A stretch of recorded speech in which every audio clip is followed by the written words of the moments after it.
Saudara, dan masih bersama saya Syematika dalam Kompas Aceh. Menteri Tenaga Kerja Ida Fauziah melakukan kunjungan kerja ke Provinsi Aceh pada Senin siang. Dalam kunjungannya ke Balai Latihan Kerja atau BLK di Banda Aceh, ia mengajak pemerintah Aceh dan seluruh kabupaten kota untuk mencari solusi terhadap 150.000 pengangguran di Aceh. Mengurangi angka pengangguran di Aceh menjadi program prioritas Menteri Tenaga Kerja Ida Fauziah, sehingga Kementerian Tenaga Kerja akan mensupport berbagai fasilitas, baik infrastruktur maupun peralatan pendukung untuk Balai Latihan Kerja.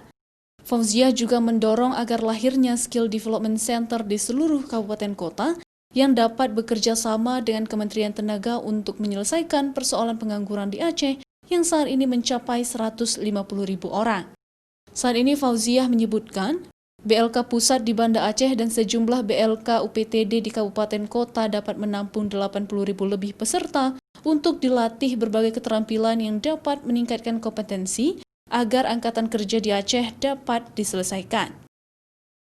Saya sebenarnya ingin mengundang semua, meminta kepada semua kepala daerah untuk bisa sharing menyelesaikan persoalan ketenagakerjaan.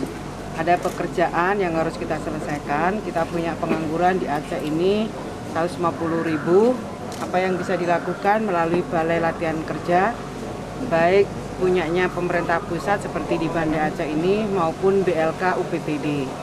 Saya mengajak kepada pemerintah, baik pemerintah provinsi maupun pemerintah daerah, kita berbagi tugas.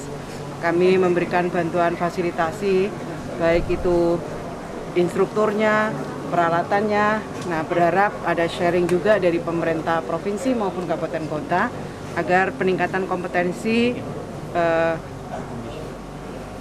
angkatan kerja di Aceh ini bisa diselesaikan. Dalam kunjungannya di BLK Pusat di Banda Aceh, Fauziah juga melihat langsung proses pelatihan barista kopi yang diikuti puluhan peserta tunarungu, karena Aceh terkenal sebagai salah satu daerah penghasil kopi terbaik di dunia. Raja Umar, Kompas TV, Banda Aceh.